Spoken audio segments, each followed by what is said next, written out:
ಈ ಕಾರ್ಯಕ್ರಮದ ಪ್ರಾಯೋಜಕರು ಜೈನ್ ಇರಿಗೇಷನ್ ಸಿಸ್ಟಮ್ಸ್ ಲಿಮಿಟೆಡ್, ಜಾಗತಿಕ ತುಂತುರು ಮತ್ತು ಹನಿ ನೀರಾವರಿ ಉಪಕರಣಗಳ ಉತ್ಪಾದಕರು, ಬೇಸಾಯ ತಂತ್ರಜ್ಞಾನ ನಿರೂಪಕರು ಹಾಗೂ ರೋಗರಹಿತ ಟಿಶ್ಯೂ ಕಲ್ಚರ್ ಗಿಡಗಳು. ಕ್ಯಾಡ್ಬರೀಸ್, ಕೋಕೋ ಬೆಳೆಸಿ ಅಧಿಕ ಆದಾಯ ಗಳಿಸಿ. ವೀಕ್ಷಕರೇ ನಮಸ್ಕಾರ. ಇವತ್ತಿನ ಕೃಷಿ ಋಷಿ ಅಂಗಳದಲ್ಲಿ ಕಾರ್ಯಕ್ರಮಕ್ಕೆ ಎಲ್ರಿಗೂ ಕೂಡ ಸ್ವಾಗತ. ಕಳೆದ ಸಂಚಿಕೆಯಲ್ಲಿ ನಾವು ನೆಕ್ಸ್ಟ್ ಜನ್ ಲೈಫ್ ಸಂಶೋಧಕರ ಅಂತ ಶ್ರೀ ರಘು ಅವರನ್ನು ಮಾತಾಡಿಸಿ ಅಡಿಕೆಯನ್ನು ಬೇಯಿಸುವ ಮತ್ತು ಅದರಲ್ಲಿ 60% ಅಡಿಕೆ ಬೇಯಿಸಿದ ಸಂದರ್ಭದಲ್ಲಿ ಒಣಗಿ ಬರುವಂತಹ ಒಂದು ಉಪಕರಣದ ಕುರಿತು ಸಾಕಷ್ಟು ಮಾಹಿತಿಗಳನ್ನು ತಿಳಿದುಕೊಂಡ್ವಿ. ಅದರ ಮುಂದುವರಿದ ಭಾಗವಾಗಿ ಇವತ್ತಿನ ಕಂತಿನಲ್ಲಿ ನಾವು ಮತ್ತೆ ಶ್ರೀ ರಘು ಅವರನ್ನು ಮಾತಾಡಿಸಿ ಅವರು ಇದರ ಜೊತೆಗೆ ಒಂದು ಯೂನಿವರ್ಸಲ್ ಡ್ರೈಯರ್ ಅನ್ನುವಂಥ ಒಂದು ಉಪಕರಣವನ್ನು ಕೂಡ ಮಾಡಿದ್ದಾರೆ. ಅದು ಈ ವರ್ಷ 2024ಕ್ಕೆ ಅವರು ಮಾರ್ಕೆಟಿಗೆ ಅದನ್ನು ಬಿಡುಗಡೆ ಕೂಡ ಗೊಳಿಸಿದ್ದಾರೆ. ಬನ್ನಿ ಅವರನ್ನು ಮಾತಾಡಿಸಿ ಈ ಯೂನಿವರ್ಸಲ್ ಡ್ರೈಯರ್ ಏನೆಲ್ಲ ಬೆಳೆಗಳನ್ನು ಇದರಲ್ಲಿ ಒಣಗಿಸಬಹುದು, ಇದು ಯಾವ ರೀತಿ ಕೆಲಸ ಮಾಡುತ್ತೆ, ಹಾಗೆ ರೈತರಿಗೆ ಹೇಗೆ ಪ್ರಯೋಜನಕಾರಿ ಅನ್ನೋ ಮಾಹಿತಿಯನ್ನು ಪಡೆದುಕೊಳ್ಳೋಣ. ಹಾಗೆ ಇದರ ಈ ಕಂತಿನ ಕೊನೆಯ ಭಾಗದಲ್ಲಿ ಈ ಉಪಕರಣವನ್ನು ಖರೀದಿಸಿದಂತಹ ರೈತರ, ಹೊಳಲ್ಕೆರೆ ತಾಲೂಕಿನ ರೈತರ ಅಂತ ಶ್ರೀ ಬಾಬು ಮಲ್ಹಾಳ್ ಅವರನ್ನು ಮಾತಾಡಿಸಿ ಅವರ ಅನುಭವವನ್ನು ಅಥವಾ ಈ ಉಪಕರಣವನ್ನು ಅವರು ಯಾವ ರೀತಿ ಉಪಯೋಗಿಸಿದ್ದಾರೆ, ಅವರಿಗೆ ಏನೆಲ್ಲ ಉಪಯೋಗಗಳು ಇದರಿಂದ ಆಗಿದೆ ಅನ್ನೋ ಎಲ್ಲ ಮಾಹಿತಿಯನ್ನು ಅವರ ಮಾತಿನಲ್ಲೇ ಕೇಳಿ ಬರೋಣ. ಸರ್ ನಮಸ್ಕಾರ. ನಮ್ಮ ಫಾರ್ಮ್ ಟಿವಿಯ ಕೃಷಿ ಋಷಿ ಅಂಗಳದಲ್ಲಿ ಕಾರ್ಯಕ್ರಮಕ್ಕೆ ತಮಗೆ ಸ್ವಾಗತ. ಸರ್, ಕಳೆದ ಕಂತಿನಲ್ಲಿ ನಾವು ಅಡಿಕೆ ಬೇಯಿಸುವ ಮತ್ತು ಒಣಗಿಸುವ ಯಂತ್ರದ ಕುರಿತಾಗಿ ಚರ್ಚೆಯನ್ನು ಮಾಡಿದ್ವಿ. ಅದರಲ್ಲೇ ನೀವು ಆ ಕಾರ್ಯಕ್ರಮದಲ್ಲಿ ಹೇಳ್ತಾ ಇದ್ದು ನಾನು ಯೂನಿವರ್ಸಲ್ ಡ್ರೈಯರ್ ಕೂಡ ಒಂದು ಮಾಡಿದ್ದೀನಿ, ಅದನ್ನು ಕೂಡ ಒಂದು ಕಂಡುಹಿಡಿದಿದ್ದೀನಿ ಅಂತ ಹೇಳಿ. ಈಗ ಅದನ್ನು ಕಂಡುಹಿಡುವ ಅವಶ್ಯಕತೆ ಎಲ್ಲಿ ಬಂತು, ಏನಕ್ಕೆ ಬಂತು ಸರ್? ಸರ್, ನಾನು ಮೊದಲೇ ಹೇಳಿದಾಗ sir, areca boiler come dryer ಏನಾಗ್ತಿತ್ತು ಅಂದರೆ ಅಡಿಕೆ 100% ಬಾಯ್ಲ್ ಆಗುತ್ತೆ ಸರ್. ಇನ್ನು ಒಂದು 60% ಮಾಯ್ಚರ್ ಆಗುತ್ತೆ, ಅಂದರೆ ಡ್ರೈ ಆಗುತ್ತೆ. ಇನ್ನು 40% ಹಂಗೆ ಇರುತ್ತೆ. ಅದಕ್ಕೆ ಮತ್ತೆ 2 ಇಂದ 3 ಬಿಸಿಲು ಬೇಕಾಗುತ್ತೆ ಸರ್. ಆಮೇಲೆ ಇನ್ ಕೇಸ್ ಮಳೆಗಾಲದಲ್ಲಿ ಸರ್ ಭಾಳ ಮಳೆ ಹಿಡ್ಕೊಂಡಾಗ ಅಲ್ಲಿ ನಂಬರ್ ಆಫ್ ಡೇಸ್ ಜಾಸ್ತಿ ಬೇಕು. ಚೆನ್ನಾಗಿ ಬಿಸಿಲಿದ್ರೆ ಸರ್ 3 ದಿವಸ ಸಾಕಾಗುತ್ತೆ. ಬಟ್ ಮಳೆ ಅಥವಾ ಮೋಡ ಮುಚ್ಕೊಂಡಾಗ ಸರ್ ಜಾಸ್ತಿ ಬೇಕಾಗುತ್ತೆ. ಶಿಲೀಂಧ್ರ ಬೆಳೆಯುವ ಜಾಸ್ತಿ ದಿವಸ ಮೋಡ ಇದ್ದಾಗ, ಟೆಂಪರೇಚರ್ ಕಡಿಮೆ ಇದ್ದಾಗ ಸರ್, ವಾತಾವರಣದಲ್ಲಿ ಬಿಲೋ 19 ಇತ್ತು ಅಂದ್ಕೊಳ್ಳಿ, ಅವಾಗ ಕೂಡ ಅದರಲ್ಲೂ ಕೂಡ ಫಂಗಸ್ ಬರೋ ಚಾನ್ಸಸ್ ಇರುತ್ತೆ.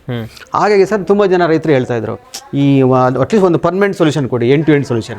ಈ ಬಾಯ್ಲಿಂಗ್ ಆಯ್ತು, ನೀವು ಬಾಯ್ಲರ್ ಅನ್ನು ಕೊಟ್ಟಿದ್ದೀರಾ, ಡ್ರೈಯರ್ ಕೊಟ್ಟಿದ್ದೀರಾ, ಅದಕ್ಕೆ ಒಣಗಿಸ್ಲಿಕ್ಕೆ ಇನ್ನೊಂದು ಕೊಡಿ, ಕಂಪ್ಯೂಟರ್ ಡ್ರೈ ಮಾಡ್ತಾರೆ ಸರ್. ಈ 60% ಆಗಿದೆ, ಅದನ್ನ 100% ಮಾಡಿ ಅಂತ ಹೇಳ್ಬಿಟ್ಟು ಸರ್ ತುಂಬಾ ಜನ ರೈತರು ರಿಕ್ವೆಸ್ಟ್ ಮಾಡ್ತಾ ಇದ್ದಾರೆ ಸರ್. ಸೊ ಆ ಒಂದು ಕಾನ್ಸೆಪ್ಟ್ ಅಲ್ಲಿ ಸರ್ ಸುಮಾರು ಒಂದು 3 ವರ್ಷದಿಂದ ಕೂಡ ಟ್ರೈ ಮಾಡ್ತಾ ಇದ್ವಿ.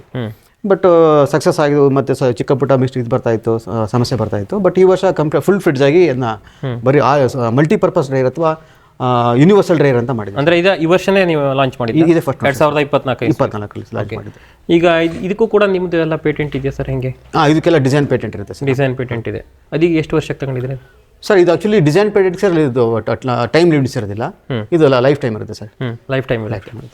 ಈಗ ಇದು ಬಂದ್ಬಿಟ್ಟು ಇದರಲ್ಲಿ ಎಷ್ಟು ಕೆಪಾಸಿಟಿ ನೀವು ಮಾಡಿದ್ದೀರಾ ಪ್ರೊಡಕ್ಷನ್? ಸರ್, ಈಗ ನೀವು ಬಾಯ್ಲರ್ ಕಮ್ ಡ್ರೈಯರ್ ನೋಡಿದ್ರಲ್ಲ ಸರ್, ಅದು ಆಕ್ಚುಲಿ 5 ಕ್ವಿಂಟಲ್ ಕೆಪಾಸಿಟಿ. 5 ಇದೆ, 10 ಇದೆ, ಒಂದು 100 kg ಇದೆ, 200 kg ಇದೆ ನಿಮ್ಮ ಹತ್ರ. ಇದು ಈ ಕೆಪಾಸಿಟಿ ಬಂದು 4 ರಿಂದ 5 ಕ್ವಿಂಟಲ್. ಇದೇನು ಬಾಯ್ಲರ್ ಕಮ್ ಡ್ರೈಯರ್ 5 ಕ್ವಿಂಟಲ್ ಇದೆ ಸರ್, ಅದನ್ನು ಪೂರ್ತಿ ತೆಗೆದುಬಿಟ್ಟು ಆ ಥರ ಮಾಡಿದ್ವಿ ಸರ್. ಆಗುತ್ತೆ. ಈಗ ಸಣ್ಣದು ಬೇಕು, ಈಗ ಉದಾಹರಣೆಗೆ ಈಗ 1 ಕ್ವಿಂಟಲ್ ಕೆಪಾಸಿಟಿ ಇರುವಂಥ ನಿಮ್ಮ ಹತ್ರ ಬಾಯ್ಲರ್ ಕಮ್ ಡ್ರೈಯರ್ ಅನ್ನು ತಗೊಂಡು ಹೋಗಿರ್ತಾರೆ. ಅವರಿಗೆ ಈ ಫುಲ್ ಯೂನಿವರ್ಸಲ್ ಡ್ರೈಯರ್ ಬೇಕು ಅಂತೇಳಿ ಇಟ್ಕೊಳ್ರಿ, ಅವ್ರಿಗೆ ಹೆಂಗೆ? ಅವ್ರು ಚಿಕ್ಕದು ಮಾಡ್ಕೊಡ್ತೀವಿ. ಈಗ ಇದು ಹೆಂಗೆ ಸರ್? ಇದು ಕರೆಂಟ್ ಆಪರೇಟೆಡ್ ಹೆಂಗೆ ಸರ್? ಇದು completely electrically operated sir. Electrically operated. ಈಗ ಇದರಲ್ಲೂ ಸರ್, ಈಗ ಆವಾಗ ನಾವು ಹಿಂದಿನ ಇದ್ರಲ್ಲಿ ಮಾತಾಡ್ದಂಗೆ ಇದರಲ್ಲಿ ಕರೆಂಟ್ ವೇರಿಯೇಷನ್ ಆಗ್ತಾ ಇರುತ್ತೆ, ಅದನ್ನು ಹೆಂಗೆ ಇದ್ರಲ್ಲಿ ಹೆಂಗೆ ಮೇಂಟೈನ್ ಮಾಡ್ತೀರಿ ಸರ್? ಇದು ಓನ್ಲಿ ಫಾರ್ 3 ಫೇಸ್ ಸರ್. ನಮಗೆ ಸಮಸ್ಯೆ ಸಿಂಗಲ್ ಫೇಸ್ ಇರಲಿಲ್ಲ. ಇಲ್ಲ, ಸಿಂಗಲ್ ಫೇಸ್ ಮಾಡಲ್ಲ ಸರ್. ಸಿಂಗಲ್ ಫೇಸ್ ಮಾಡ್ತೀವಿ ಸರ್. ಈಗ 100 ಕೆಪಾಸಿಟಿ ಕಡಿಮೆ ಇರುತ್ತೆ. ಅದೇ 100 kg ಅದಕ್ಕೆ ಸಿಂಗಲ್ ಫೇಸ್ ಮಾಡ್ತಾರೆ. ಎಷ್ಟು ಕೆಪಾಸಿಟಿ ವರೆಗೆ ಮಾಡ್ಬೋದು ಸಿಂಗಲ್ ಫೇಸ್ ಸರ್? 150 kg ಬೇಡ, ಮ್ಯಾಕ್ಸಿಮಮ್ 200 kg ತನಕ ಸಿಂಗಲ್ ಫೇಸ್ ಮಾಡ್ತೀವಿ ಸರ್. 200 kg ವರೆಗೆ. ಅದಾದ್ಮೇಲೆ ನೆಕ್ಸ್ಟ್ ಬರೋದಿಲ್ಲ sir, you have to go for 3 phase. ಇದು ನೋಡ್ಲಿಕ್ಕೆ ತುಂಬಾ ದೊಡ್ಡ ಕಾಣ್ತಾ ಇದೆ. ನಿಮ್ಮ ಅರೆಕಾ ಬಾಯ್ಲರ್ ಅನ್ನ ಮೂವ್ ಮಾಡ್ದಂಗೆ ಒಂದು ಕಡೆಗೆ ಈಸಿಯಾಗಿ ಮೂವ್ ಮಾಡಬಹುದು, ಅಥವಾ ಇದಕ್ಕೆ ಹೆಂಗೆ ಮೆಥಡ್ ಹೆಂಗೆ ಇಟ್ಟಿದೆ ಸರ್? ಇದು ಕೂಡ ಟ್ರಾಲಿ ಸಿಸ್ಟಮ್ ಸರ್, ಎಲ್ಲಿ ಬೇಕಾದ್ರೂ ಮೂವ್ ಮಾಡಬಹುದು, ಈಸಿಯಾಗಿ ಮೂವ್ ಮಾಡಬಹುದು ಸರ್. ಓಕೆ ಸರ್, ಈಗ ನೀವು ಇದು ಯೂನಿವರ್ಸಲ್ ಡ್ರೈಯರ್ ಅಂದ್ರೆ ಇದರಲ್ಲಿ ಏನೇನನ್ನ ನಾವು ಒಣಗಿಸಬಹುದು? ಈಗ ಉದಾಹರಣೆ ನೀವು ಮೇನ್ಲಿ ಪರ್ಪಸ್ ಇದು ಅಡಿಕೆಗಂತ, ಇದು ಬಿಟ್ಟು ಅಡಿಕೆ ಹೊರತಾಗಿ ಇನ್ನೇನೇನನ್ನು ಒಣಗಿಸಬಹುದು ಸರ್? ಇದು ಅಡಿಕೆಗೆ, ಆಮೇಲೆ ಕಾಫಿ, ಆಮೇಲೆ spices, all spices sir. Example ಮೆಣಸು ಆಗಿರ್ಬೋದು, ಆಮೇಲೆ ಇಲಾಚಿ ಆಗಿರ್ಬೋದು, ಆಮೇಲೆ ಇದು ಬರ್ತಲ್ಲ ಸರ್ ನಿಮ್ಮ ಕಡೆ ಎಲ್ಲ, ಇದು ಪತ್ರೆ ಅಂತ ಬರ್ತಲ್ಲ ಸರ್, ಜಾಯಿಕಾಯಿ. ಅಂದರೆ any material on this earth sir, ಎಲ್ಲದನ್ನು ಕೂಡ ಡ್ರೈ ಮಾಡ್ಕೋಬೋದು ಸರ್. ಆದರೆ ಎಲ್ಲದಕ್ಕೂ ಕೂಡ ಅದು ಒಣಗಿಸುವ ಟೆಂಪರೇಚರ್ ಅಥವಾ ಅದು ಬೇರೆ ಬೇರೆ ಇರುತ್ತೆ. ಇದನ್ನು ಇದ್ರಲ್ಲಿ ಸೆಟ್ ಮಾಡ್ಬೋದು, ಕಂಟ್ರೋಲ್ ಮಾಡ್ಬೋದು. ಇದನ್ನು ಹೆಂಗೆಲ್ಲ ಆಟೋಮೇಟೆಡ್ ಇಟ್ಟಿದ್ದೀರಾ ಅಥವಾ ಆಟೋಮೇಟೆಡ್ ಸರ್? ಆಟೋಮೇಟೆಡ್ ಇಟ್ಟಿದ್ದೀರಾ. ನೀವು ಅದನ್ನು ಎಕ್ಸಾಂಪಲ್ ಈಗ ಕಾಫಿ ಹಾಕ್ತೀರ ಅಂತ ಕಡೆ ಟೆಂಪರೇಚರ್ ಸೆಟ್ ಮಾಡ್ಕೋಬೋದು. ನೆಕ್ಸ್ಟ್ ಜಾಯಿಕಾಯಿ ಪತ್ರೆಗೆ ಸರ್ ನೀವು ಹೇಳಿದಾಗೆ ಟೆಂಪರೇಚರ್ ಕಡಿಮೆ ಬೇಕು, ಆವಾಗ ಕಡಿಮೆ ಮಾಡ್ಕೋಬೋದು. ಬೇಗ ಡ್ರೈ ಆಗುತ್ತೆ ಅದು. ಬೇಗ ಡ್ರೈ ಆಗುತ್ತೆ, ಮತ್ತು ಟೆಂಪರೇಚರ್ ಕಡಿಮೆ ಇರಬೇಕು ಸರ್. ಅದರಲ್ಲಿ ಸರ್ ಈಗ ಟೆಂಪರೇಚರ್ ಇದಕ್ಕೆ ಬಂದರೆ ಈಗ ಉದಾಹರಣೆಗೆ ನಾವೀಗ 5 ಕ್ವಿಂಟಲ್ ಕೆಪಾಸಿಟಿದ ಅಡಿಕೆ ಇದ್ರಲ್ಲಿ ಹಾಕ್ತೀವಿ ಅಂತಂದ್ವಿ, ಅದು ಸಂಪೂರ್ಣ ಈಗ 60% ನಿಮ್ಮ ಬಾಯ್ಲರಲ್ಲಿ ಬಾಯ್ಲರ್ ಕಮ್ ಡ್ರೈಯರಲ್ಲಿ ಡ್ರೈ ಆಗಿ ಬಂದಿರುತ್ತೆ. ಇನ್ನು 40% ಡ್ರೈ ಆಗೋಕ್ಕೆ ಟೈಮ್ ಎಷ್ಟು ಬೇಕು ಮತ್ತು ಕರೆಂಟ್ ಎಷ್ಟು ಕನ್ಸ್ಯೂಮ್ ಮಾಡುತ್ತೆ ಸರ್? ಇದು 4 ರಿಂದ 5 ಕ್ವಿಂಟಲಿಗೆ ಸರ್ ನಾವು ಸಜೆಸ್ಟ್ ಮಾಡೋದು ಸರ್ 8 ರಿಂದ 10 ಗಂಟೆ ಹೇಳ್ತೀವಿ ಸರ್. 8 to 10 hours ಬಿಟ್ಟರೆ ನಿಮಗೆ ಆಲ್ಮೋಸ್ಟ್ ಡ್ರೈ ಆಗುತ್ತೆ ಸರ್. ನೀವು ಒಂದು 5 ರಿಂದ 6 ಗಂಟೆ ಬಿಟ್ಟರೆ ಇದರಲ್ಲಿ ಕೂಡ ಅಂದರೆ ಅಲ್ಲಿಂದ ಅದರಿಂದ ಪರ್ಸೆಂಟೇಜ್ ಲೆಕ್ಕ ಹಾಕಿರ್ತಾರೆ ಸರ್ ನೀವು, ಇದರಲ್ಲಿ ನಿಮಗೆ ಒಂದು 80 to 90% ಡ್ರೈ ಆಗುತ್ತೆ. 80 to 90 ನಿಮಗೆ ಕಂಪ್ಲೀಟ್ ಆಗಬೇಕು ಅಂದರೆ ಒಂದು 8 to 10 hours ಬೇಕು ಸರ್. 10 hours ಬೇಕೇ ಬೇಕು. ಕರೆಂಟು ಎಷ್ಟು ತಿನ್ನುತ್ತೆ ಇದು ಸರ್? ಕರೆಂಟ್ ನಿಮಗೆ ಒಂದು ಕಂಪ್ಲೀಟ್ ಇದಕ್ಕೆ ಸರ್ ಒಂದು 800 ರಿಂದ 900 ರೂಪಾಯಿ ಖರ್ಚು ಬರುತ್ತೆ.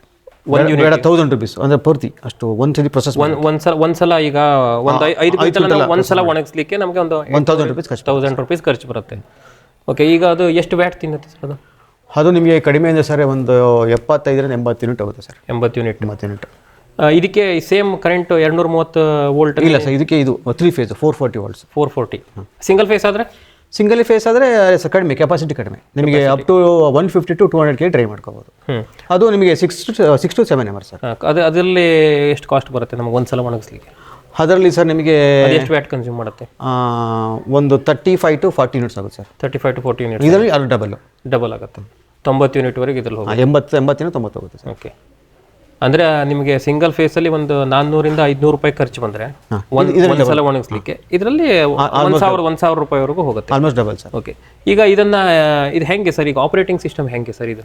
ಹಾಂ ಸರ್, ಈಗ ಡೋರ್ ಓಪನ್ ಮಾಡಿದ್ದೀರಿ ಸರ್. ಈ ಥರ ಆಕ್ಚುಲಿ ಓಪನ್ ಆಗಿದೆ. ಇದೆಷ್ಟು 1 2 3 4 ಖಾನೆಗಳಿದೆ. ಹಾಂ, ಒಂದು ಸೈಡ್ ಸರ್ 4 ಓಪನಿಂಗ್ ಇರುತ್ತೆ. ಆ ಸೈಡಿಗೂ ಸೇಮ್ ಸರ್, ಸೇಮ್ ಆಪೋಸಿಟ್ ಅಲ್ಲಿ ಕೂಡ 4 ಓಪನಿಂಗ್ಸ್ ಇರುತ್ತೆ. ಓಕೆ, ಇದರಲ್ಲಿ ಅಡಿಕೆ ಹಾಕುವಂಥದ್ದು ಸರ್. ಅಡಿಕೆ ಹಾಕ್ಬಿಟ್ಟು ಸರ್ ಜಸ್ಟ್ ಕ್ಲೋಸ್ ಮಾಡಬೇಕು. ಡೋರ್ ಕ್ಲೋಸ್ ಮಾಡಿದ್ರೆ ಆಯ್ತು. ಹಾಂ, ಕ್ಲೋಸ್ ಮಾಡಿ ಸರ್. ಎಕ್ವಿಪ್ಮೆಂಟನ್ನು ಆನ್ ಮಾಡಬೇಕು ಸರ್. ಆನ್ ಮಾಡಿ ಹೇಳಿದ್ನಲ್ಲ ಸರ್, ಒಂದು 8 to 10 hours ಬಿಟ್ಟಾಗ ಸರ್ ಆಲ್ಮೋಸ್ಟ್ ಡ್ರೈ. ಇಷ್ಟೇ, ಜಸ್ಟ್ ಕ್ಲೋಸ್ ಮಾಡಿಬಿಟ್ರೆ ಮುಗಿದು. ಕ್ಲೋಸ್ ಮಾಡಿ ಎಕ್ವಿಪ್ಮೆಂಟ್ ಆನ್ ಮಾಡಬೇಕು. ಟೆಂಪರೇಚರ್ ಸೆಟ್ ಮಾಡಬೇಕು. ಅಲ್ಲಿ ಎಲ್ಲ ಸೆಟ್ ಮಾಡಿರ್ತೀವಿ ಸರ್. ಅಂದ್ರೆ ಅಡಿಕೆ ಅದಾದ್ರೆ ನೀವು ಸೆಟ್ ಮಾಡಿ ಕೊಟ್ಟಿರ್ತೀರಾ. ಬೇರೆ ಬೇರೆ ಇದಾಯ್ತು ಅದಕ್ಕೆ ನಾವು ಟೆಂಪರೇಚರ್ ಸೆಟ್ ಮಾಡ್ಕೋಬಹುದು ಸರ್. ಅದಾದ್ಮೇಲೆ ಸರ್ ಆ ಟೈಮಿಂಗ್ಸ್ ಆದ್ಮೇಲೆ ಸೈರನ್ ಆಗುತ್ತೆ. ಸೈರನ್ ಆಗುತ್ತೆ ಸರ್. ಸೈರನ್ ಇದರಲ್ಲಿ ಮಾತ್ರ ಇಮಿಡಿಯೇಟ್ ತೆಗಿಬೇಕು ಸರ್. ಬಾಯ್ಲರ್ ಆದ್ರೆ ನಿಮಗೆ ಕಲರ್ ಚೆನ್ನಾಗಿ ಬರಬೇಕು ಅಂತಂದ್ರೆ ಸ್ವಲ್ಪ ಒಂದು ಅರ್ಧ ಗಂಟೆ ಅಥವಾ 1 ಗಂಟೆ ಬಿಟ್ಟು ತೆಗಿರಿ ಅಂತ ಹೇಳ್ತಾರೆ ಸರ್, ಚೆನ್ನಾಗಿ ಬರುತ್ತೆ. ಬಟ್ ಇದರಲ್ಲಿ ಸರ್ ಒಳಗಡೆ ಬಿಡಂಗಿಲ್ಲ. ಸೈರನ್ ಇಮಿಡಿಯೇಟ್ ತೆಗಿಬೇಕು ಸರ್. ಇದನ್ನ ಹಾಕಿದ ನಂತರ ಸರ್ ಇಲ್ಗಡೆ ನಿಮಗೆ ಓಪನಿಂಗ್ ಇರುತ್ತೆ ಸರ್. ಈ ಥರ ಟ್ರೇಸ್ಗಳು ಇರುತ್ತೆ. ಈ ಥರ ಕೆಳಗಡೆ ಓಪನ್ ಮಾಡ್ಕೊಳ್ಳಿ ಸರ್. ಇದು ಒಣಗಿದ ತಕ್ಷಣ ಓಪನ್ ಮಾಡಿ ಡ್ರೈ ಆದ್ಮೇಲೆ ಸರ್ ಇಮಿಡಿಯೇಟ್ ಓಪನ್ ಮಾಡ್ಕೋಬಹುದು. ಓಕೆ, ಇದು ಎಷ್ಟು 5 ಓಪನಿಂಗ್ಸ್ ಇಟ್ಟಿದ್ದೀರಾ? ಇದು 5 ಇದೆ ಸರ್.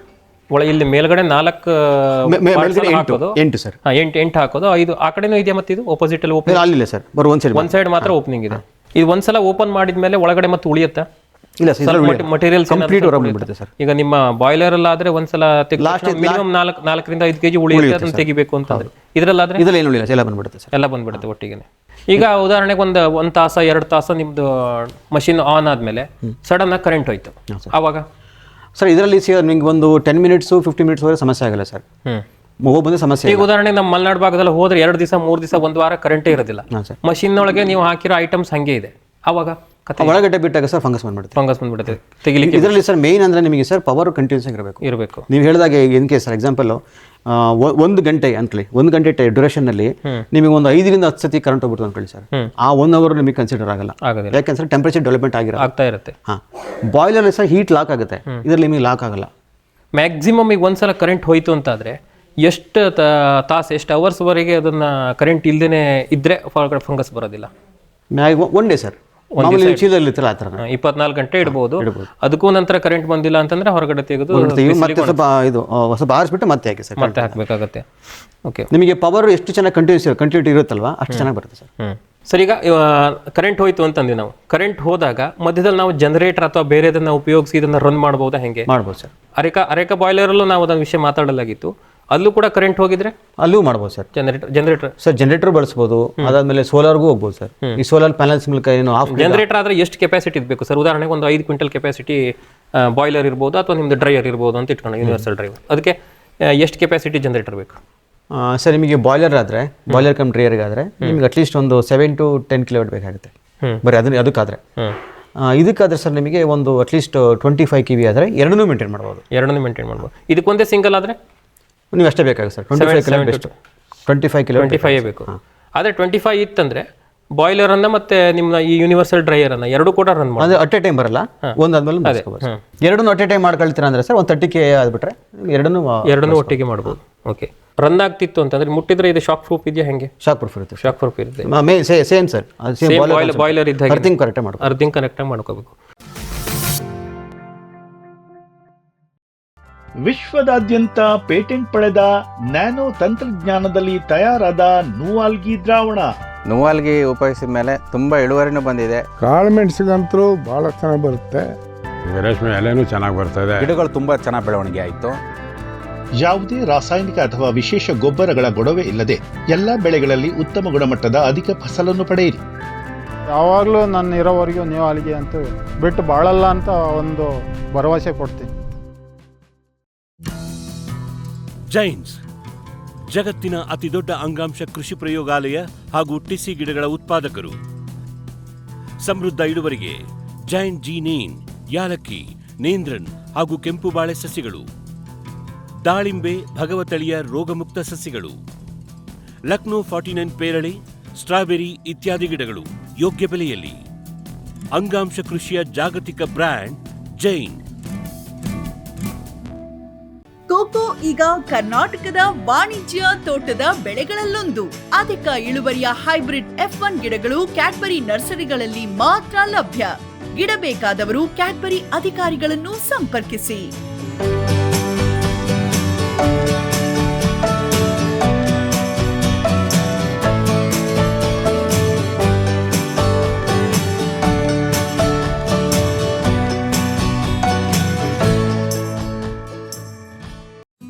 ಫ್ಯೂಚರ್ ಬಯೋಟೆಕ್ ಸಾವಯವ ಕೃಷಿಯ ವೇಗವರ್ಧಕ.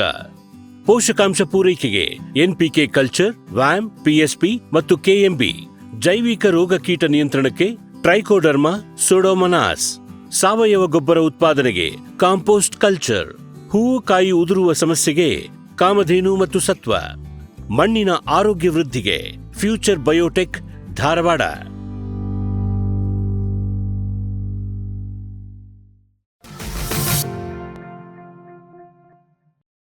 ಓಕೆ. ಇದಕ್ಕೆ ಮೇಂಟೆನೆನ್ಸ್ ಅಂತ ಬಂದರೆ ಆ್ಯನ್ಯುವಲ್ ಮೇಂಟೆನೆನ್ಸ್ ಹೆಂಗೆ ಮಾಡಬೇಕು, ಏನು ಕತೆ ಸರ್? ಇದರಲ್ಲಿ ನಿಮಗೆ ಮೇಂಟೆನೆನ್ಸ್ ಏನು ಬರೋದಿಲ್ಲ ಸರ್. ಹೇಳಬೇಕು ಅಂದರೆ ಇನ್ ಕೇಸು ನೀವು ಎಕ್ವಿಪ್ಮೆಂಟ್ ಬಳಸಬೇಕಾದ್ರೆ ಒಳಗಡೆ ಕಾಯಿಲ್ಸ್ ಹೋಗ್ಬೋದು, ಅಷ್ಟು ಬಿಟ್ಟರೆ, ಅಥವಾ ಇನ್ ಕೇಸ್ ವೈರ್ ಕನೆಕ್ಷನ್ಸ್ ಹೋಗ್ಬೋದು, ಅಥವಾ ಒಳಗಡೆ ಏನು ನಮ್ಮ ಕಂಟ್ರೋಲ್ ಸಿಸ್ಟಮ್ ಇದೆಯಲ್ಲ ಅದರಲ್ಲಿ ಯಾವ ಕಾಂಪೊನೆಂಟ್ಸ್ ಹೋಗ್ಬೋದು. ಬಟ್ ನಿಮಗೆ ಸರ್ ವೋಲ್ಟೇಜು ನಿಮಗೆ ಕಾನ್ಸ್ಟೆಂಟ್ ಆಗಿದ್ರೆ, ವೋಲ್ಟೇಜ್ ಸಮಸ್ಯೆ ಇಲ್ಲ ಅಂದರೆ ಸರ್ ತುಂಬ ಚೆನ್ನಾಗಿ ಬರುತ್ತೆ. ನೀವು ಹೇಳಿ ಲಾಸ್ಟ್ ಟೈಮ್ ಡಿಸ್ಕಸ್ ಮಾಡಿದ್ವಲ್ಲ ಸರ್, ಇನ್ ಕೇಸ್ ಎಲ್ಲೋ ಮರ ಬಿತ್ತು, ಶಾರ್ಟ್ ಸರ್ಕ್ಯೂಟ್ ಆಯಿತು ಅಂತ ಟೈಮಲ್ಲಿ ಮಾತ್ರ ಸ್ವಲ್ಪ ಸಮಸ್ಯೆ ಆಗುತ್ತೆ. ಅದು ಹೋಯ್ತಂದ್ರೆ ಅಂದರೆ ಈಗ ಇದ್ರದ್ದು ಸೇಮ್ ನಿಮ್ಮದು ಸರ್ವಿಸ್ ನಮಗೆ ಕೊಡ್ತೀವಿ, ನೀವೇ ಕೊಡ್ತೀವಿ. ಈಗ ಪಾರ್ಟ್ ಗೀರ್ಟ್ ಹೋಯ್ತಂದ್ರೆ ಇದ್ರದ್ದು ಕೂಡ ನಿಮ್ಗೆ ಹೊರಗಡೆ ಶಾಪಲ್ಲ ಅಥವಾ ಮಾರ್ಕೆಟಲ್ಲ ಎಲ್ಲೂ ಸಿಗೋದಿಲ್ಲ. ನಿಮಗೆ ಫೋನ್ ಮಾಡಿ ನಿಮ್ಮ ಹತ್ರನೇ ತಗೊಂಡು ಸರ್ವಿಸ್ ಥ್ರೂನೇ ಆಗಬೇಕು ಅದು. ಓಕೆ. ಈಗ ಒಂದ್ಸಲ ಒಂದು ಆ್ಯನ್ಯುವಲ್ ಮೇಂಟೆನೆನ್ಸ್ ಅಂತ ಬಂದರೆ ಇದಕ್ಕೆ ಎಷ್ಟು ಖರ್ಚು ಬರ್ಬೋದು ಮ್ಯಾಕ್ಸಿಮಮ್? ಸರ್ ನಿಮಗೆ ಆನ್ಯುವಲ್ ಮೇಂಟೆನೆನ್ಸ್ ಅಂತ ಏನು ಬರಲ್ಲ ಸರ್. ಅಂದ್ರೆ ನಾವು ಸಜೆಸ್ಟ್ ಮಾಡಿದ್ರೆ, ಉದಾಹರಣೆಗೆ ಅಡಿಕೆದೆಲ್ಲ ಅದು ಚೌಗರಿ ಇರುತ್ತೆ, ಇದು ಹಾಕಿದ ತಕ್ಷಣ ಇದು ಒಳಗಡೆ ಎಲ್ಲ ರಸ್ಟ್ ಬರೋದು, ಆ ಥರದ್ದು ಏನೂ ಆಗಲ್ಲ. ರಸ್ಟ್ ಏನು ಬರಲ್ಲ ಸರ್. ಅಲ್ಲೇ ನಾವು ಬಾಯ್ಲರಲ್ಲಿ ಆದರೆ ಪೇಂಟಿಂಗ್ ಮಾಡ್ತಿದ್ವಿ. ಹಾಂ ಸರ್. ಇಲ್ಲಿ ಇದರಲ್ಲಿ ನಿಮಗೆ Rust complete body sir Rust proof ಇದು, ನಿಮ್ಗೆ ರಸ್ಟ್ ಬರೋದಿಲ್ಲ. ಸೊ ಹಂಗಾಗಿ ನಿಮಗೆ ಮೇಂಟೆನೆನ್ಸ್ ಅಂತ ಏನು ಬರಲ್ಲ ಸರ್. ಬಟ್ ನಾವು ಸಜೆಸ್ಟ್ ಮಾಡೋದು ಎಕ್ಸಾಂಪಲ್, ಈಗ ನೀವು ಹೇಳಿದಾಗೆ ಇಲ್ಲೊಂದು ಕಡೆ ಈಗ ಅಡಿಕೆ ಕರೆ ಹತ್ತಿರುತ್ತೆ, ಅದು ಹೋಗ್ಬೇಕು ಸ್ವಲ್ಪ ಪೇಂಟ್ ಮಾಡ್ಕೊಳ್ಳಿ, ಅಂದರೆ ಹೊಸದಾಗಿರುತ್ತೆ ಅಂತ, ಬಾಡಿ ವೆಲ್ ಮೇಂಟೈನ್ ಕಂಡೀಷನ್ ಇರುತ್ತೆ ಅಂತ ಸರ್. ಸರ್ ಇಲ್ಲಿ ಇದ್ರ ಮೇಲ್ಗಡೆ 3 ಬಾಕ್ಸಸ್ ಅಂತ ಕಾಣ್ತಾ ಇದೀವಿ, ಅದು ಏನು ಸರ್, ಅದು ಎಕ್ಸ್ಪ್ಲೇನ್ ಮಾಡ್ಬೋದು ಸರ್? ಬೇಸಿಕಲಿ ಸರ್ ಇದರಲ್ಲಿ ನಾವು ಇದು ಹಾಟ್ ಏರ್ನ ಬ್ಲೋ ಮಾಡ್ತೀವಿ ಅಡಿಕೆಗೆ. ಹೌದು. ಹಾಗಾಗಿ ಮೇಲ್ಗಡೆ ಬ್ಲೋವರ್ಸ್ ಹಾಕಿರ್ತೀವಿ ಸರ್. ಅದು ಕಂಟಿನ್ಯೂಸ್ ಆಗಿ ಫ್ಯಾನ್ ಆನ್ ಆಗ್ತಿರುತ್ತೆ. ಕಂಟಿನ್ಯೂಸ್ ರನ್ ಆಗ್ತಿರುತ್ತೆ ಸರ್. ಓಕೆ. ಈಗ ಇದರಿಂದ ಹೀಟ್ ಎಷ್ಟು ಪ್ರಮಾಣದಲ್ಲಿ ಹೊರಗೆ ಹೋಗ್ಲಿಕ್ಕೆ ಬೇಕು ಸರ್? ಸೊ ನಾವು ಮೇಂಟೈನ್ ಮಾಡೋದು ಒಂದು 80 ಡಿಗ್ರೀಸ್ ಮೇಂಟೈನ್ ಮಾಡ್ತೀವಿ. 80 degree. Okay. Depends on the voltage sir. ಕೆಲವು ಭಾಗದಲ್ಲಿ, ಎಸ್ಪೆಷಲಿ ಮಲೆನಾಡು ಭಾಗದಲ್ಲಿ ಸರ್, ಅಲ್ಲಿ ಸ್ವಲ್ಪ ವೋಲ್ಟೇಜ್ ಸಮಸ್ಯೆ ನಮಗೆ. ಅಂಥದ್ರಲ್ಲಿ ಒಂದು 70 ಇರುತ್ತೆ ಸರ್. 70 ಇರುತ್ತೆ. 70 ಇದ್ರೆ ಅದು ವೋಲ್ಟೇಜ್ ಕಡಿಮೆ ಇದೆ ಸರ್, 1 ಗಂಟೆ ಜಾಸ್ತಿ ಮಾಡ್ಕೊಳ್ಬೇಕು. ವೋಲ್ಟೇಜ್ ಚೆನ್ನಾಗಿದೆ, 1 ಗಂಟೆ ಕಡಿಮೆ ಮಾಡಿ ಸರ್. ಇನ್ನೂ ತುಂಬ ಚೆನ್ನಾಗಿ ಬರಬೇಕು ಅಂದರೆ ಸರ್, ಎಕ್ಸಾಂಪಲ್ಲು 10 ಅವರ್ಸ್ ಕಂಟಿನ್ಯೂಸ್ ಹಾಕೋದ್ಕಿಂತ ಫಸ್ಟಿಗೆ ಸರ್ ಒಂದು 4 ಗಂಟೆ ಹಾಕಿ, ಮತ್ತೆ ತೆಗೀರಿ ಸರ್, ಮತ್ತೆ ಇನ್ನೊಂದು ಟೈಮ್ ಹಾಕಿ, ಮತ್ತೆ ಇನ್ನೂ 4 ಗಂಟೆ ಹಾಕ್ರಿ, ಅವಾಗ ತುಂಬ ಚೆನ್ನಾಗಿ ಇರ್ತದೆ ಸರ್. ಈಗ ಓಪನ್ ಬಿಸಿಲಲ್ಲಿ ಒಣಗಿಸೋದಕ್ಕೂ ಮತ್ತು ಈ ಡ್ರೈಯರ್ಲ್ಲಿ ಹಾಕಿ ಒಣಗಿಸೋದಕ್ಕೂ ಕ್ವಾಲಿಟಿ ಏನು ಡಿಫ್ರೆನ್ಸ್ ಬರುತ್ತೆ, ಏನು ಕತೆ ಸರ್? ಏನು ಡಿಫ್ರೆನ್ಸ್ ಬರೋದಿಲ್ಲ ಸರ್. ಆ್ಯಕ್ಚುಲಿ ಹೇಳಬೇಕು ಅಂದರೆ ಸರ್, ಆ್ಯಕ್ಚುಲಿ ನಮಗೆ ಕಲರ್ ವೇರಿಯೇಷನ್ ಏನಾದರೂ ಬರುತ್ತೆ? ಮತ್ತೆ ಏನು ವೇರಿಯೇಷನ್ ಬರಲ್ಲ ಸರ್. ನೀವು ನೋಡ್ಬೋದು ಸರ್, ಚೆನ್ನಾಗಿ ನೀವು ಹೇಳ್ಬೇಕು ಸರ್, ನನಗೆ ಚೆನ್ನಾಗೇ ಬರುತ್ತೆ ಸರ್, ಆದರೆ ಡಿಫ್ರೆನ್ಸ್ ಏನು ಬರೋದಿಲ್ಲ. ಆ್ಯಕ್ಚುಲಿ ಸರ್ ನಮಗೆ ಇದು ಹೊರಗಡೆ ಬಿಸಿಲಲ್ಲಿ ನಾವು ಡ್ರೈ ಮಾಡ್ತೀವಲ್ಲ, ಅಲ್ಲಿ ಸರ್ ನಮಗೆ ಟೆಂಪ್ರೇಚರು 30 to 35 ವರೆಗೂ ಹೋಗುತ್ತೆ ಇರಬೇಕು. ಬಟ್ ಇದರಲ್ಲಿ ಸರ್ ನಾವು ಸ್ವಲ್ಪ ಜಾಸ್ತಿ ಟೆಂಪ್ರೇಚರ್ ಮೇಂಟೈನ್ ಮಾಡ್ತೀವಿ. ಸೊ ಹಂಗಾಗಿ ನಿಮಗೆ ತೂಕ ಲಾಸ್ ಆಗೋದಾಗಲಿ ಅಥವಾ ಕಲರ್, ನಾನು ಕೇಳ್ತಾ ಇರೋದು ಅಲ್ಲಿ ನಿಧಾನ ಒಣಗುತ್ತೆ, ಹಾಂ ಸರ್. ಇಲ್ಲಿ ಸಡನ್ ಆಗಿ ಹಾಟ್ ಏರ್ ಬ್ಲೋ ಆಗಿ ಒಣಗ್ತಾ ಬರುತ್ತೆ. ಆವಾಗ ಕಲರ್ ವೇರಿಯೇಷನ್ ಅಥವಾ ಕ್ವಾಲಿಟಿಲಿ ಏನಾದರೂ ಆ ಥರ ವೇರಿಯೇಷನ್ ಆಗುತ್ತಾ? ಆ ಥರ ಏನಾಗೋದಿಲ್ಲ sir. Quality first of all quality ಕಳ್ಕೊಳ್ಳಲ್ಲ, ಆಮೇಲೆ ಕಲರ್ ಕೂಡ ಶೇಡ್ ಆಗಲ್ಲ ಸರ್, ಆಮೇಲೆ ವೆಯ್ಟ್ ಲಾಸ್ ಕೂಡ ಆಗೋದಿಲ್ಲ, ಅದೆಲ್ಲ ಚೆಕ್ ಮಾಡಿದ್ವಿ ಸರ್. ಈಗ ನಾರ್ಮಲ್ ಸೂರ್ಯನ ಬಿಸಿಲಿಗೆ ಒಣಗಿಸೋದಕ್ಕೂ ನಿಮ್ಮ ಇದರಲ್ಲಿ ಒಣಗಿಸೋದಕ್ಕೂ 8 ರಿಂದ 10 ಗಂಟೆಗೆ ಒಂದು ನೀವು 5 ಕ್ವಿಂಟಲ್ ಕೆಪಾಸಿಟಿ ಇರೋದು ಒಣಗುತ್ತೆ ಅಂತಂದ್ರೆ ಅಲ್ಲಿ ತೂಕದಲ್ಲಿ ಏನಾದರೂ ವ್ಯತ್ಯಾಸ ಬರ್ಲಿಕ್ಕೆ ಸಾಧ್ಯ? ತೂಕದಲ್ಲಿ ಯಾವುದೇ ವ್ಯತ್ಯಾಸ ಆಗಬಾರಲ್ಲ, ಸೇಮ್ ಇರುತ್ತೆ ಸರ್. ಏನ್ ತೊಂದ್ರೆ ಇಲ್ಲ. ಅದು ನಿಮ್ಮ ಅರೇಕಾ ಬಾಯ್ಲರ್ ಅಲ್ಲೇ ನೀವು ಅಲ್ಲೇ ನಿಮಗೆ ವೆಯ್ಟ್ ಜಾಸ್ತಿ ಬಂದಿರುತ್ತೆ, ಅಷ್ಟೇ ವೆಯ್ಟ್ ಅನ್ನು ಉಳಿಸ್ಕೊಳ್ಳಿ, ಇಲ್ಲಿ ಉಳಿಸ್ಕೊಂಡಿರುತ್ತೆ ಅದು. ನೆಕ್ಸ್ಟ್ ಅಂಡೆಲ್ ಹಾಕಿದ್ರೆ ಸರ್ ಅದೇ ಅದೆಷ್ಟು ಇರುತ್ತೆ ವೆಯ್ಟ್, ಅಷ್ಟೇ ವೆಯ್ಟ್ ಇಲ್ಲಿ ಉಳ್ಕೊಂಡಿರುತ್ತೆ. ಈಗ ಸರ್ ಇದಕ್ಕೆ ತೋಟಗಾರಿಕಾ ಇಲಾಖೆ ಅಥವಾ ಮತ್ತೆ ಏನಾದರೂ ಇದಕ್ಕೆ ತಗೊಳ್ಳೋದಿದ್ರೆ ಸಬ್ಸಿಡಿ ಏನಾದರೂ ಇದೆಯಾ? ಸಬ್ಸಿಡಿ ಸಿಗುತ್ತೆ ಸರ್.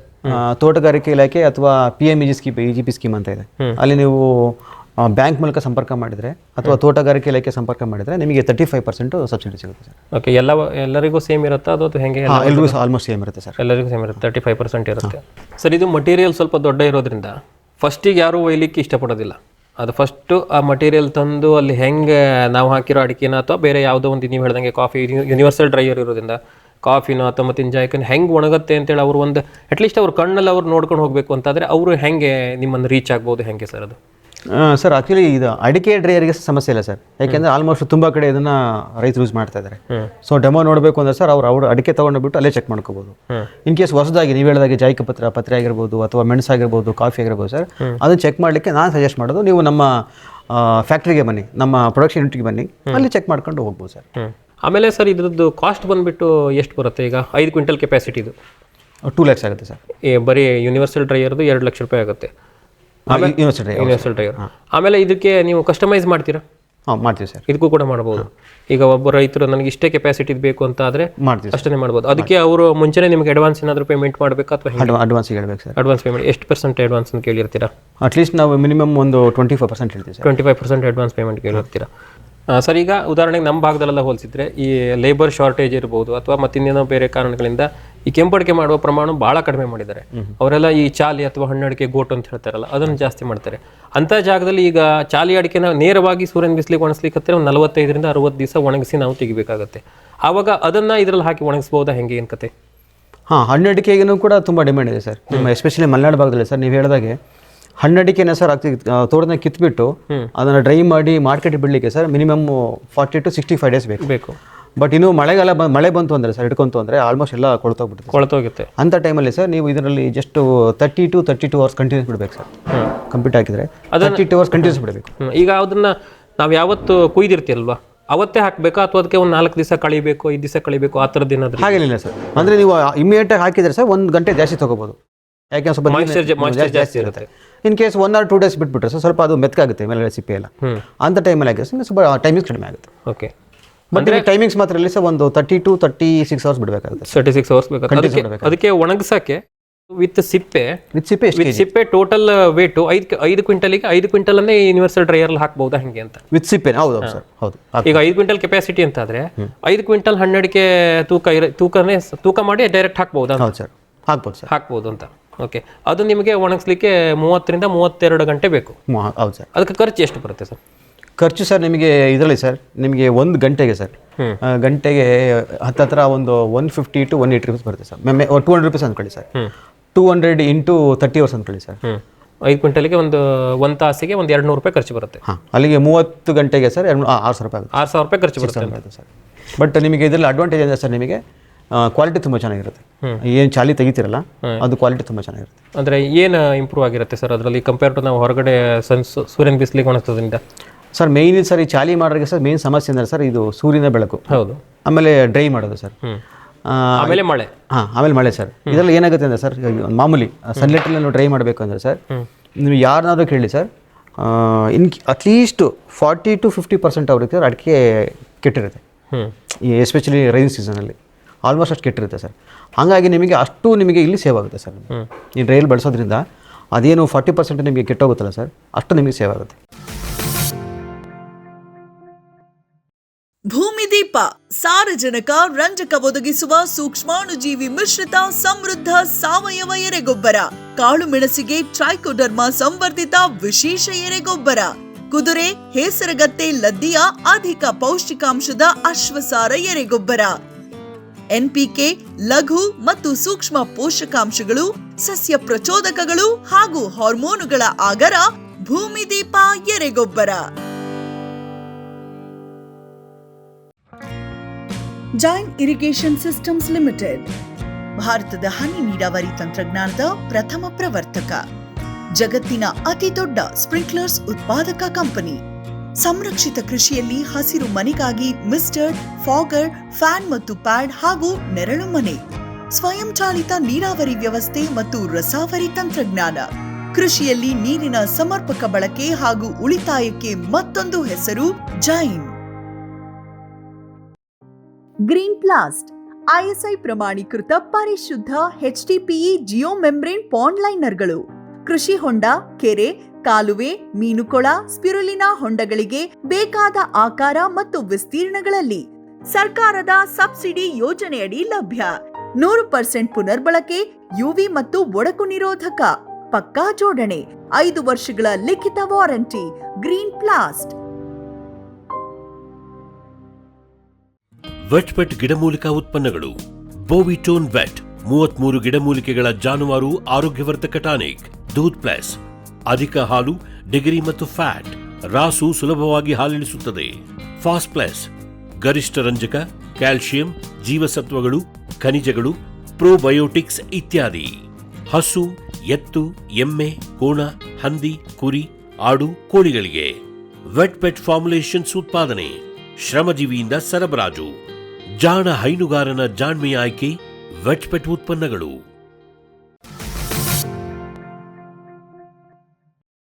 ಸರ್ ನಮಸ್ಕಾರ. ನಮ್ಮ ಫಾರ್ಮ್ ಟಿವಿಯ ಕೃಷಿ ಋಷಿ ಅಂಗಳದಲ್ಲಿ ಕಾರ್ಯಕ್ರಮಕ್ಕೆ ಸ್ವಾಗತ. ಸರ್ ನಾವೀಗ ಮೊದಲನೇ ಕಂತಲ್ಲಿ ರಘು ಸರ್ ಅವರನ್ನು ಮಾತಾಡಿಸಿ ಈ ಯೂನಿವರ್ಸಲ್ ಡ್ರೈಯರ್ ಕುರಿತಾಗಿ ಸಾಕಷ್ಟು ತಾಂತ್ರಿಕ ಮಾಹಿತಿಯನ್ನು ಪಡೆದುಕೊಂಡ್ವಿ. ನಾವು ಅದೇ ಕೇಳ್ತಾ ಇದ್ವಿ, ನಮಗೆ ಇದೊಂದೇ ಸಾಕಾಗಲ್ಲ, ಈ ಮಷಿನನ್ನು ತಾಂತ್ರಿಕ ಮಾಹಿತಿಯೊಂದೇ ಸಾಕಾಗಲ್ಲ. ಯಾವುದಾದ್ರೂ ರೈತರು ಇದನ್ನು ಈಗಾಗಲೇ ಬಳಕೆ ಮಾಡಿದವರಿದ್ದರೆ, ನಿಮ್ಮ ಈ ಪ್ರಾಡಕ್ಟನ್ನು ಉಪಯೋಗಿಸಿದವರಿದ್ದರೆ ಅವ್ರ ಹತ್ರ ನಾವು ಹೋಗಿ ಮಾಹಿತಿಯನ್ನು ಕಲೆಕ್ಟ್ ಮಾಡಿದರೆ ನಮ್ಮ ವೀಕ್ಷಕರಿಗೆ ಇನ್ನೊಂದಿಷ್ಟು ಅದು ಎನರ್ಜಿ ಬೂಸ್ಟರ್ ಥರ ಅದು ಹೇಗೆ ಕೆಲಸ ಮಾಡುತ್ತೆ ಏನು ಅಂತೇಳಿ ಅಟ್ಲೀಸ್ಟ್ ಒಂದು ರೈತರ ಬಾಯಿಂದ ಕೇಳಿದರೆ ಅವರಿಗೆ ಹೆಲ್ಪ್ ಆಗುತ್ತೆ ಅಂತ ಹೇಳಿ ಮಾಡಿದ್ವಿ. ಮತ್ತು ನಮಗೂ ಕೂಡ ಅದೊಂದು ಹೆಂಗೆ ಕೆಲಸ ಮಾಡುತ್ತೆ ಅನ್ನೋದು ಗೊತ್ತಾಗುತ್ತೆ ಅಂಥೇಳಿ ಕೇಳಿದಾಗ ಅವ್ರು ನಿಮ್ಮನ್ನು ನಮಗೆ ಹೇಳಿದ್ರು, ಇಲ್ಲ ಈ ಥರದವ್ರೊಬ್ಬರು ತಗೊಂಡಿದ್ದಾರೆ ಅಂಥೇಳಿ. ಸರ್ ಈಗ ಮೊದಲನೇದಾಗಿ ಕೇಳಬೇಕಂದ್ರೆ ನೀವು ಇದನ್ನು ಯಾವಾಗ ತಗೊಂಡ್ರಿ, ಏನು ಕತೆ? ಸರ್ ಈ ಮಿಷಿನ್ 2024 ರಿಲೀಸ್ ಆಗಿರೋದು. ಅಂದರೆ ಈ ವರ್ಷನೇ ಬಂದಿರೋದು? ಈ ವರ್ಷನೇ ರಿಲೀಸ್ ಆಗಿರೋದು. ಅದು ಸಮ್ಮರ್ ಜೂನ್ ತಿಂಗಳಲ್ಲಿ ವೆದರ್ ಕಂಡೀಷನ್ ಕೋಲ್ಡ್ ಭಾಳ ಇತ್ತಲ್ಲ, ಅವಾಗ ಯೂಸ್ ಮಾಡೋಕ್ಕೆ ಅಂತ ಸ್ಟಾರ್ಟ್ ಮಾಡಿದ್ರು. ಬಟ್ ನಾನು ಅವ್ರದ್ದೊಂದು ಬಯಲೋನ್ ಡ್ರೈ ಅಂತಂತೇಳಿ ಅಡಿಕೆ ಮಿಷಿನ್ ತಗೊಂಡಿದ್ದೆ ಮುಂಚೆ. ಬಯಲೋನ್ ಡ್ರೈ 2021 ತಗೊಂಡಿದ್ದೆ. ತಗೊಂಡ್ಮೇಲೆ ಅದರಲ್ಲಿ ನಮಗೆ ಕಾನ್ಸೆಪ್ಟ್ ಏನಾಯಿತು ಅಂತಂದರೆ, ಅಡಿಕೆ ಬೇಯಿಸೋದು ಕಾನ್ಸೆಪ್ಟ್ ಹೆಂಗಿದೆ ಅಂತಂದರೆ ಭಾಳ ಸಮಸ್ಯೆ ಇತ್ತು ರೈತರಿಗೆ. ಹೌದು. ಉರುವಲು, ಹಾಲು ಹಾಕೋದು, ನೀರು ಹಾಕೋದು, ಚೊಗರು ಹಾಕೋದು, ಮತ್ತು ಆಳುಗಳ ಕೆಲಸ ಅದನ್ನು ತೆಗಿಯೋದು ಮಾಡೋದು ಭಾಳ ಸ್ಟ್ರಾಂಗ್ ಎಫೆಕ್ಟಿವ್ ಕೆಲಸ ಇತ್ತು. ಅದನ್ನು ಮಾಡೋಕ್ಕಾಗದಂಥ ಪರಿಸ್ಥಿತಿ ಇತ್ತು. ಅದಕ್ಕೆ ಲೇಬರ್ ಬೇಕೇ ಬೇಕು, ಎಸೆನ್ಷಿಯಲ್ ಅದು ಬಿಟ್ಟರೆ ಮಾಡೋಕ್ಕಾಗಲ್ಲ ಅನ್ನೋ ಒಂದು ಬರ್ತಿತ್ತು.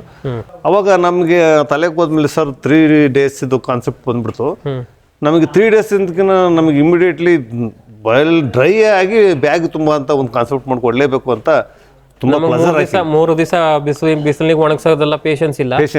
ಇದು ಹಂಗೆ ಆ ಕಡೆ ಬಾಯ್ಲ್ ಆಗದ ಬರ್ತಿದ್ದಂಗೆ ಈ ಕಡೆ ಒಣಗಿ ಚೀಲ ತುಂಬಬೇಕು. ಅದಕ್ಕಿಂತ ಪೇಷನ್ಸ್ ಇಂದಕ್ಕಿಂತ ಸರ್ ಇನ್ನೂ ಒಂದೇನು ಅಂತಂತಂದ್ರೆ, ನಾವು ಹೊರಗೆ ಅಡಿಕೆ ಕಾಯಷ್ಟು ಒಂದು ಮತ್ತೆ ವಾತಾವರಣ ನೈಟ್ ಅಡಿಕೆ ಕಾಯ್ಬೇಕಾಯ್ತಲ್ಲ ಸರ್. ಅದು ಇವತ್ತು ವ್ಯಾಲ್ಯೂಬಲ್ ಕ್ರಾಪ್ ಆಗಿರೋದ್ರಿಂದ ಅದನ್ನು ಸೇವ್ ಮಾಡ್ಕೊಳ್ಳೋದು ದೊಡ್ಡ ಸಮಸ್ಯೆ ಆಗ್ಬಿಟ್ಟಿತ್ತು. ಹೊರಗೆ ಅಡಿಕೆ ಹಾಕಿ ಕಳ್ಳರು ಏನು ಮಾಡ್ತಾರೆ ಅನ್ನೋದು ನಮಗೆ ಕೆಲಸ ಮಾಡಿ ಹೊರಗಡೆ ಇದ್ರೆ ಅದೊಂದು ಟೆನ್ಷನ್ 2 years ನಮಗೋಸ್ಕರ ಸ್ಟ್ರಗಲ್ ಮಾಡಿದ್ರು. ರೈತರಿಗೆ ಏನಾರು ಒಂದು ಕಾನ್ಸೆಪ್ಟ್ ಮಾಡಿ ನೀವು 2024 ಹೊಸ ಮಾಡೆಲ್ ಬಂತಂದ್ರೆ ಇದು ಯೂನಿವರ್ಸಲ್ ಡ್ರೈಯರ್, ಇದಕ್ಕಿಂತ ಮುಂಚೆ ಒಂದು 2 ಮಾಡೆಲ್ ಮಾಡಿದ್ರು, ನಮಗೋಸ್ಕರ ಮಾಡಿದ್ರು. ನಾವು ರಿಕ್ವೆಸ್ಟ್ 21 ರಿಕ್ವೆಸ್ಟ್ ಮಾಡ್ಕೊಂಡ್ವಿ, ಸರ್ ನಮಗೆ ಇಮಿಡಿಯೇಟ್ಲಿ ಬ್ಯಾಗ್ ಮಾಡ್ಕೊಡೋ ಅಂತ ಮಾಡ್ಕೊಡಿ ಸರ್. ಫೈನಲ್ ಟಚ್ ಅಪ್ ಇದನ್ನು ಮಾಡಿದ್ರು. ತುಂಬಾ ಚೆನ್ನಾಗಿದೆ, ತುಂಬಾ ಚೆನ್ನಾಗಿದೆ. ಒಳ್ಳೆ ಮ್ಯಾನ್ಯುವಲ್ ಇದೆ, ಈಸಿ ವೇ, ಹಾಕೋದು ತೆಗಿಯೋದು ಆಮೇಲೆ ಅಂತ ಏನು ತೊಂದರೆ ಆಗಲ್ಲ. ಭಾಳ ಚೆನ್ನಾಗಿ ಅಡಿಕೆ ಒಣಗುತ್ತೆ. ಒಂದು 5 hours ಒಣಗಿಸಿದ್ರೆ ನಮಗೆ ಒಂದ್ಸಲ ಆ ಕಡೆ ನಿಮ್ಮ ಬಾಯ್ಲರ್ ಕಮ್ ಡ್ರೈಯರ್ ಅಲ್ಲಿ ಬಾಯ್ಲ್ ಆಗಿ ಬಂದ ತಕ್ಷಣ ಅಥವಾ 60% ಡ್ರೈ ಆಗಿ ಬಂದ ತಕ್ಷಣ ಇದಕ್ಕೆ ಹಾಕ್ತೀರಿ ನೀವು? ಅದಕ್ಕೆ ಹಾಕ್ತೀವಿ ಸರ್. ಹಾಕೋಕ್ಕೂ ಈಸಿ ಇದೆ, ಮತ್ತೆ ರಿಮೂವ್ ಮಾಡೋಕ್ಕೂ ಈಸಿ ಇದೆ. ಇನ್ಪುಟ್ ಔಟ್ಪುಟ್ ಎರಡು ತುಂಬಾ ಈಸಿ ಇದೆ. ಇನ್ಪುಟ್ ಫಿಲ್ಲಿಂಗ್, ಔಟ್ಪುಟ್ ಈಸಿ ಇದೆ. ಅಲ್ಲಿ ಏನು ಕೆಲಸ ಒಬ್ಬರೇ ಮಾಡ್ಬೋದು ಸರ್ ಇದನ್ನ. ಅದು ನಾವು ಅವ್ರ ಹತ್ರ ಟೆಕ್ನಿಕಲ್ ವಿಷಯ ಮಾತಾಡ್ತಾ ಇರ್ಬೇಕಿದ್ರೆ ಅವ್ರು ಹೇಳಿದ್ರು ಇದರಲ್ಲಿ 5 ಕ್ವಿಂಟಲ್ ಕೆಪಾಸಿಟಿ ಇದೆ, ಆಮೇಲೆ ಕಸ್ಟಮೈಸ್ ಬೇಕಂದ್ರೆ ಕಸ್ಟಮೈಸ್ ಮಾಡ್ಕೊಡ್ತೀವಿ ಅಂತೇಳಿ ಹೇಳಿದ್ರು. ನೀವು ಅವ್ರ ಹತ್ರ ಎಷ್ಟು ಕೆಪಾಸಿಟಿ ಇದನ್ನ ಪರ್ಚೇಸ್ ಮಾಡಿದ್ರಿ? ಸರ್ ನಾವು ಫಸ್ಟ್ ಅವ್ರಿಗೆ ಹೇಳಿದ್ದು ನಮ್ಮದು ಬಾಯಲ್ ಅಂಡ್ ಡ್ರೈಯಲ್ಲಿ ಎಲ್ಲಿ ಎಷ್ಟು ಅಡಿಕೆ ಒಂದು ಸತಿ ಒಂದು 35 ಡಬ್ಬ ಅಂತ ನಾವು ಹೇಳ್ತೀವಿ. ಅವರು 5 ಕ್ವಿಂಟಲ್ 20 kg ಅವರೇಜ್ ಬರುತ್ತೆ. ಒಂದು ಡಬ್ಬಕ್ಕೆ 14 kg ಅವರೇಜ್ ಕಟ್ಟಿದ್ರೆ 35 ಡಬ್ಬಕ್ಕೆ 5 ಕ್ವಿಂಟಲ್ 20 kg ಬರುತ್ತೆ.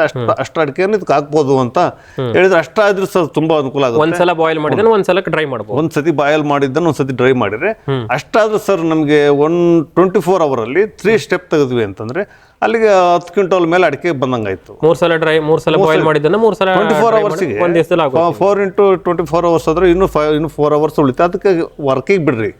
ಇನ್ನು 3 ಸ್ಟೆಪ್ ತೆಗೆದ್ವಿ ಅಂತಂದ್ರೆ ಒಂದು 3ರಿಂದ 4 12 ಕ್ವಿಂಟಲ್ ಅಡಿಕೆ ತೆಗೆದಾಯ್ತು. ಬೇಡ 10 ಕ್ವಿಂಟಲ್ ಅಡಿಕೆ ಡೈಲಿ ತೆಗೆದ್ವಿ ಅಂದ್ರು ನಮ್ಗೆ ತುಂಬಾ ಸೇವ್ ಆಯ್ತು. 10 ಕ್ವಿಂಟಲ್ ಡೈಲಿ ಅಡಿಕೆ ಸೇವ್ ಮಾಡಬಹುದು. ಮತ್ತೆ ಯಾವ ಟೆನ್ಷನ್ ಇರಲ್ಲ, ಮೆಂಟಲ್ ರಿಸ್ಕ್ ಇಲ್ಲ. ಇದರಲ್ಲಿ ಏನದು ಬಿಸಿ ಗಾಳಿ ಹೋಗುತ್ತಾ? ಹೆಂಗೆ ಬಿಸಿ ಗಾಳಿ ಏನು ಅಂತಂದ್ರೆ ಕಾಯಲ್ ಕಾಯ್ತು ಸರ್. ಕಾಯಲ್ ಕಾದಾಗ ಅದ್ರಲ್ಲಿ ಬಿಸಿ ಗಾಳಿ ಮೂಲಕ ಅಡಿಕೆ ಡ್ರೈ ಆಗುತ್ತೆ. ಕಾಯಲ್ ಮೂಲಕ ಡ್ರೈ ಆಗಲ್ಲ. ಅದು ಕಾಯಲ್ 420 ವೋಲ್ಟೇಜ್ ಅಲ್ಲಿ ಹೋಗ್ತಾ ಇರ್ಬೇಕು. ಅವಾಗ ಬಿಸಿ ಗಾಳಿ ಅದ್ರಲ್ಲಿ ಬಿಸಿ ಗಾಳಿಯಲ್ಲಿ ಮೂಲಕ ಬಿಸಿ ಗಾಳಿಗೆ ಅಡಿಕೆ ಡ್ರೈ ಆಗುತ್ತೆ. ಹಂಗಾಗಿ ಅಡಿಕೆಗೆ ಇನ್ನು ತುಂಬಾ ವೆಯ್ಟ್ ಬರುತ್ತೆ ಹೊರತು ಅದನ್ನು ನಾನು ಪರೀಕ್ಷೆ ಮಾಡಿದ್ದೀನಿ ಸರ್. ಬಾಯಲ್ ಅಂಡ್ ಡ್ರೈ ಅಲ್ಲಿ ಎಷ್ಟು ಅಡಿಕೆ ಬರುತ್ತೆ, ಮ್ಯಾನ್ಯುಯಲ್ ಅಲ್ಲಿ ಅಡಿಕೆ ಬೇಯಿಸೋದ್ರಲ್ಲಿ ಎಷ್ಟು ಬರುತ್ತೆ, ಎರಡನ್ನು ಟ್ಯಾಲಿ ಮಾಡಿದಾಗ ಬಾಯಲ್ ಅಂಡ್ ಡ್ರೈ ಅಲ್ಲಿ ನಮಗೆ ಕನಿಷ್ಠ ಪಕ್ಷ ಅಂದ್ರೆ 1 ಕ್ವಿಂಟಲ್ಗೆ 2 kg ಇಂದ 3 kg ತನಕ ಬಂತು. ಜಾಸ್ತಿ ಅಡಿಷನಲ್ ಬಂತು. ಅದೇ ಡ್ರೈಯರ್ಗಳಿಂದ ತೆಗೆದು ಬಾಯಲ್ ಅಂಡ್ ಡ್ರೈಯರ್ ತಂದು ಈ ಡ್ರೈಯರ್ಗೆ ಹಾಕಿದ್ಮೇಲೆ ಏನು ಸಹ ಈಗ ಒಂದು ಅಡಿಕೆಯನ್ನ ನಾವು ಡೈಲಿ ಎತ್ತಿ ಹಿಡಿದು ದಬ್ಬ ಮುಚ್ಚೋದು ಮಾಡಿದ್ರೆ ವೆಯ್ಟ್ ಲಾಸ್ ಆಗುತ್ತೆ. ಬಟ್ ಒಂದೇ ಹತ್ರ ಇದ್ರೆ ಒಂದು ವಸ್ತು ವೆಯ್ಟ್ ಲಾಸ್ ಆಗಲ್ಲ. ಹಂಗಾಗಿ ಇದ್ರ ವೆಯ್ಟ್ ಜಾಸ್ತಿ ಬರುತ್ತೆ ಹೊರತು ಕಡಿಮೆ ಆಗಲ್ಲ. ಈಗ ನೀವು ಅದನ್ನ ಒಂದು ಬ್ಯಾಚ್ ಒಣಗಿಸಕ್ಕೆ ನಿಮಗೆ ಎಷ್ಟು ಖರ್ಚು ಬರುತ್ತೆ ಸರ್? ಸಾಮಾನ್ಯ ಕರೆಂಟ್ ಖರ್ಚು ಮೇನ್ಲಿ ಇದಕ್ಕೆ ಕರೆಂಟ್ ಆಲ್ಮೋಸ್ಟ್ 600ರಿಂದ 700 ರೂಪಾಯಿ ಬರುತ್ತೆ. ಅದು ನೋಡಿದ್ದೀನಿ ನಾನು ಮೀಟ್ರಲ್ಲಿ.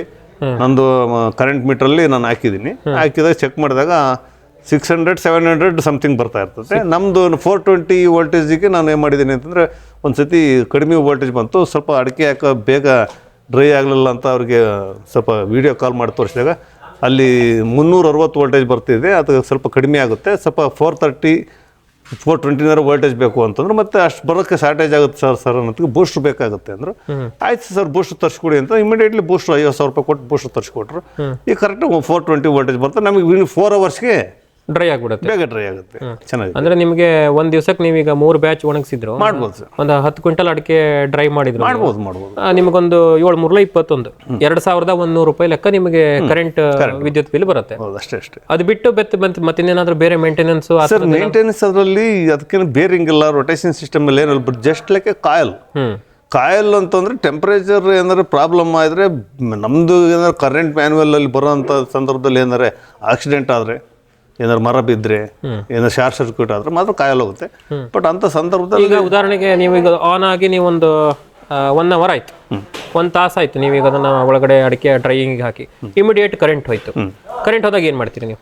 ಕರೆಂಟ್ ಹೋದಾಗ ಅದು ಇದ್ರ ಸಿಸ್ಟಮ್ ಏನಂತಂದ್ರೆ ಕರೆಂಟ್ ಇದ್ದಾಗ ಹೀಟ್ ಆಗುತ್ತೆ ಹೊರತು ಅಷ್ಟೇ ಮ್ಯಾನ್ಯುವಲ್ ತಗೊಂತಿರ್ತಾರೆ, ಮತ್ತೆ ಡೌನ್ ಆಗುತ್ತೆ. ಈಗ ಆಮೇಲೆ ಕರೆಂಟ್ ಬಂದ್ಮೇಲೆ ಆಟೋಮೆಟಿಕ್ಲಿ ಆನ್ ಆಗುತ್ತಾ? ಅದೇ ಆಟೋಮೆಟಿಕ್ ಆನ್ ಆಗುತ್ತೆ. ಅಲ್ಲಿಂದ ಮತ್ತೆ ಅದನ್ನ 3 ಅವರ್ಸ್ ಅದಕ್ಕೆ 4 ಅವರ್ಸ್ 5 ಅವರ್ಸ್ ಏನು ಸೆಟ್ಟಿಂಗ್ ಮಾಡಿರ್ತಾರೆ ಅಷ್ಟರ ತನಕನೂ ಅದ್ರದ್ದು ಅದೇ ಕೆಲಸ ಮಾಡುತ್ತೆ. ಅದಾದ್ಮೇಲೆ ಮತ್ತೆ ಪುನಃ ಮತ್ತೆ ನಾವು ಈಗ 4 ಅವರ್ಸ್ ನೀವು ಸೆಟ್ಟಿಂಗ್ ಮಾಡಿಟ್ರೆ ಮಧ್ಯದಲ್ಲಿ 1 ಅವರ್ ಆದ ನಂತರ ಕರೆಂಟ್ ಹೋದ್ಮೇಲೆ ನೆಕ್ಸ್ಟ್ ಕರೆಂಟ್ ಬಂದ್ಮೇಲೆ ಆಟೋ ಆಗುತ್ತೆ. ಮತ್ತೆ 3 ಅವರ್ಸ್ ರನ್ ಆಗಿ 1 ಅವರ್ದು ಏನು ಇರ್ತದೆ ಅದನ್ನ ಬಿಟ್ಟು ಮತ್ತೆ ಅಲ್ಲಿಂದ ಮುಂದೆ ಕಂಟಿನ್ಯೂ ಆಗುತ್ತೆ. ಮತ್ತೆ 3 ಅವರ್ ರನ್ ಆಗಿ ನಿಮಗೆ ಅದು ಪ್ರೊಸೆಸ್ ಮುಗಿತು ಅಂತ ಹೇಳಿ ಸೈರನ್ ಆಗುತ್ತೆ. ಸೈರನ್ ಆಗಿ ಆಫ್ ಆಗಿರುತ್ತೆ, ಆಟೋಮೆಟಿಕ್ಲಿ ಆಫ್ ಆಗುತ್ತೆ. ಬಟ್ ಏನು ಮುಟ್ಟಿದ್ರು ಏನು ಎಫೆಕ್ಟಿವ್ ಆಗಲ್ಲ.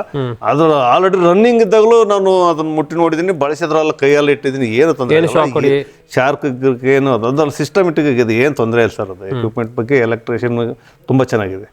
ಅದರಲ್ಲಿ ಏನು ಸರ್ ಹಿಂಗೆ ಪ್ರಾಬ್ಲಮ್ ಇದೆ ಅಂತಂದರೆ ಸ್ವಲ್ಪ ಲೈವ್ ಹಾಕಿ ಅಂತಂತಾರೆ, ನಾವು ಹಾಕ್ತೀವಿ.